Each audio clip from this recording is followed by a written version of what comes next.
Web series story expert presents you season 3 episode 5।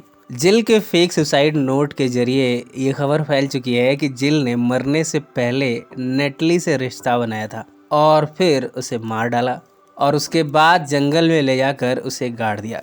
जो और love therapy session के लिए जाते रहते हैं, शायद इससे इनके बीच के मतभेद दूर हो जाएं। लव यहाँ बताती है कि उसकी मदर विनयार्ड का बिजनेस स्टार्ट करने वाली है। साथ में ये अपने बीच के संभोग के बारे में बताते हैं। फ्लैशबैक में हमें इन दोनों को संभोग करते हुए दिखाया जाता है, जो इस संभोग से खुश नहीं है और ये भी एक वजह है इनके बीच के बढ़ते तनाव की। फिर भी ये हैप्पी फैमिली बनने की पूरी कोशिश करते हैं। हेनरी को गोद में लिए ये कपल हैप्पी फोटो खिंचवा रहा है। इस फोटो सेशन के दौरान जो लव में ज़्यादा इंटरेस्ट नहीं दिखा रहा, लव उसके नज़दीक जाने की कोशिश करती है, पर कब तक जो इस रिश्ते को निभाएगा।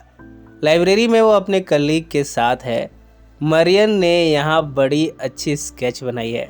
इस बेसमेंट में बैठे दोनों आपस में बातें करते हैं। जो जब मरियन की बनाई हुई स्केच को देखता है तब इसकी तारीफ करता है। इस तारीफ को करते हुए वो कल्पना करता है कि वो मरियन को किस कर रहा है। पर इस कहानी में प्रॉब्लम सिर्फ जो के साथ नहीं है। लव ने भी थियो को थोड़ी लिफ्ट दे दी थी और आज थियो लव के दरवाजे पर आ गया। लव उसे जाने को कहती है। इतने में यहाँ जो आ जाता है। थियो को यहाँ से जाना ही पड़ा, पर जो को शक होना लाजमी है। जो ने बाद में थियो के बारे में लव से पूछा।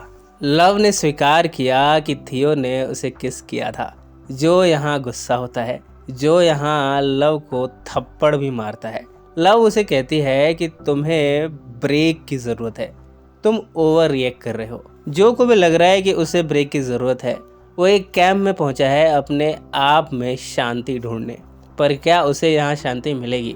यहाँ उसकी मुलाकात हुई है एक इंडियन फ्रेंड से, जो जिसने कि इतनी सारी हत्याएं की है। इतने मर्डर्स को अंजाम देने के बाद कई लाशों को जंगल में दफना चुका है। ऐसे में भला इस कैंप से उसे क्या शांति मिलेगी? इधर थियो है जो कि लव के स्टोर में आया है। थियो कहता है कि उसने कल रात जो को लव पर चिल्लाते हुए सुना था। वो बस जानने आया है कि सब ठीक तो है ना। लव कहती है कि जो मेरा हस्बैंड है, उसे कैसे संभालना है मैं अच्छे से जानती हूँ। थियो यहाँ से चला जाता है। इधर कैंप में जो तरह तरह के एडवेंचर्स कर रहा है, इन सब में उसे मज़ा आ रहा है, पर शांति तो बिल्कुल नहीं मिल रही।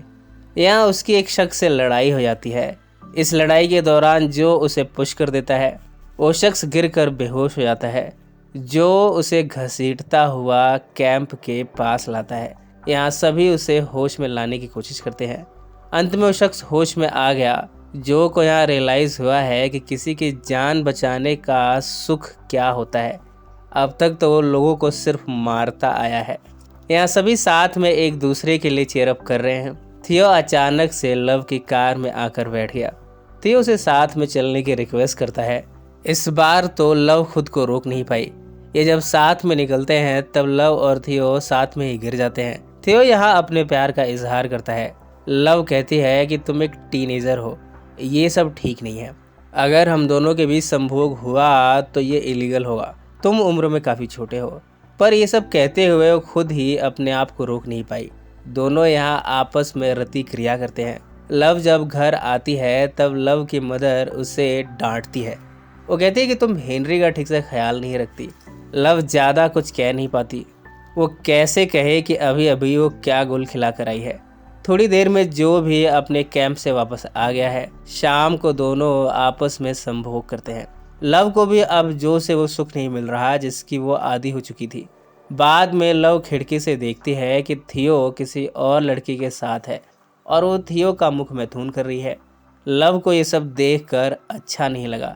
इधर जो मरियन को फॉलो कर रहा है, उसके इरादे क्या हैं, ये जानने से पहले ही एपिसोड ख़त्म हो गया। इसकी आगे की कहानी हमें अगले हिस्से में पता चलेगी। सो फ्रेंड्स, फिर मिलेंगे ज़िंदगी के किसी नए मोड़ पर।